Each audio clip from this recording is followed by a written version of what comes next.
Hello, I'm Robert Martinez, State Historian of New Mexico. This is New Mexico History in 10 minutes. Today I want to talk to you about Spain and Portugal, the Iberian Peninsula. The Iberian Peninsula is situated between Europe to the north and Africa to the south. A peninsula is a piece of land that is surrounded by water on three sides. So there's some geography for you. We don't know why it's called Iberia, probably because of the Iberian people who lived beyond the Ebro River, a river in that area. So it's a beautiful name, but it's an amazing place because, again, it's a bridge between Europe and Africa. And it's also a crossroads between the Mediterranean world and the Atlantic world, which means in some ways, it's on the edge of the world, and in others, it will be at the center of world history in the 1400s and the 1500s. So, Spain, Portugal, Iberia, as I said, was inhabited first by Iberians, then Celtiberians, Phoenicians, Greeks, then Romans, Carthaginians, and then the Visigoths come in. And when they come in, it's the 400s, the early 400s, 410 AD essentially. And this marks the end of ancient history. Ancient history is everything that came before the 400s. And what we start to enter now are the Middle Ages, the medieval period. This means the middle part of history. It's kind of cool if we can break history into three parts: ancient history, medieval history, the middle part of history, and then the modern era, which starts roughly around the 1400s, okay? So Spain in the 400s is Visigothic. Remember, they brought Catholicism and the monarchy to Spain. Well, these Visigoths were kind of brutal. They were not very finessed people. Their monarchy was inherited not by right, but by might, by violence. And in the 700s, there are two Visigothic kings who are fighting for supremacy. And one of them, his name is Roderick. He needs help. So he invites some people from North Africa called Los Moros, the Moors, to come help him, to fight for him. Who are they? They are Muslim. They belong to the Islamic religion. This is a religion that's less than 100 years old back then. It started in the mid-600s in Arabia at Mecca and Medina, established by Muhammad. He borrowed from the ancient Jewish people and the ancient Christian religion and other beliefs that were coming along the Silk Road through his part of the world, and the Bedouin people of the high deserts, as well as Zoroastrianism and these different ancient belief systems. It comes together in Islam, surrender to God, a very straightforward and simple but powerful faith system. In less than a year, Islam spreads throughout the Mediterranean world, taking half of Christendom over, moving through Palestine, North Africa, and almost reaching Europe, but definitely around the year 711 AD, they cross over the Pillars of Hercules, later to be called the Straits of Gibraltar. This is where the Moors enter Spain. And old Rodrigo, he wanted to just hire them as mercenaries and pay them off and have them leave and say, goodbye, thank you for your help. But instead, the Moors decided to stay for 700 years. They stayed for 700 years. So this marks the beginning in the 711. This marks the beginning of Spain's Moorish Islamic period. Okay? So what happens here is the Moors come, they're from North Africa. They're Berber people. They are very few Arabs with them. They bring Muslim culture, bloodlines, foodways, poetry, medicine. It's quite a vital mix, and they take over the whole peninsula essentially, except for those northern areas such as the Basque Country, Cantabria, Asturias, Galicia.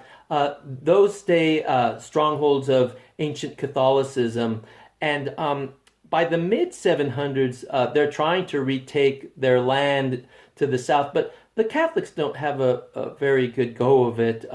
The Muslim Moors are very tough and very, very potent people, and they're warriors. They're not going to be removed very easily. So what you get is this period of back and forth coexistence, convivencia.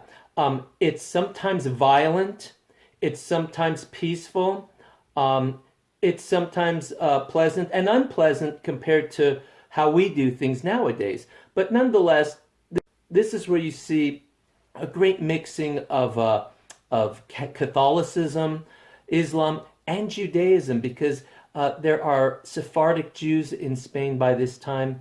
They had come to Spain centuries before, after the diaspora in 70 AD, when the Romans destroyed the temple at Jerusalem. The Jewish people scattered throughout the Mediterranean world, some going to Spain and founding the Sephardic Jewish communities there, Sephardim. So there's this mix going on for 700 more years. And during this period, the Catholics start to retake their territories with help from Saint James, Santiago. Out of a pious legend grows this amazing, strong spiritual movement, a cult devotion to Saint James, who was said to join the Catholics in battle against the Moors. In fact, he was called Santiago Matamoros, Saint James, slayer of Moors.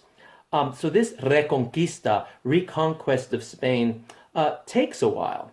And through the centuries, as the frontera, the border, moves south, institutions are created, such as the Cabildo, the town councils, hidalguismo, the idea of an hidalgo, the petty nobility, the lowest level of nobility granted to people to encourage them to live on the frontier, a very undesirable place, very dangerous with foreign people. And but people went and repopulated and coexisted and fought to eventually start retaking Spain from the Moors. But Spain would be changed forever. Muslims would live under Catholics in certain towns. They were called mudejares. And then Catholics would live under Muslims in certain towns, and they were called mozárabes. Okay? So that is what was going on. And Spain flourished as an Islamic territory. Great cities like Cordova, which could rival anything in the Islamic world, were known throughout the Mediterranean world as centers of learning. Toledo, Spain, became a research center for Jewish scholars studying the writings and art and sciences of the Greeks and the Romans. This is where the Renaissance begins. The seeds of Renaissance in Italy are found in medieval Spain. That Renaissance, the Renacimiento, a rebirth, a rediscovery of that which came before the medieval period, the classical world of ancient Greece and ancient Rome. So this is going on. The Muslims are also preserving and studying the ancient classical world, as are Catholic scholars in the universities, such as in places like Salamanca. So this is what's going on, and it all culminates in 1492. The Catholic kings, Isabel and Fernando, they established an Inquisition, an Inquisition, to police converts to Catholicism. And they finally are able to defeat and remove the Moors from Spain. 1492, a watershed year in history. The Moors at Granada are defeated, but they stay with Spain. They're in our bloodlines. They're in our Spanish. 30% of Spanish is Arabic. In our food. They influence Spain and change Spain. But they are removed at Granada in 1492. And then los reyes católicos, the Catholic kings of Spain, decide everyone needs to be Catholic. No more being Jewish, no more being Muslim. You either convert to Catholicism or leave. Many left, but many remained. So that is the Edict of Expulsion, the Alhambra Decree. And this will change Spain as well. And finally, there's that man, Cristobal Colon, Christopher Columbus. The Muslim Turks in the Eastern Mediterranean, the Ottomans have seized the Silk Road, the trade. So this is economically squeezing places like Spain and Portugal. Portugal goes around Africa. That's how they get to those markets. Cristobal Colon says, I have a way. I could take you west and arrive in the east. Everyone knew the world was round. It's a myth that everybody thought the world was flat. What they didn't know was how big it was. And they didn't know there was a continent over there. And they didn't know there were people there.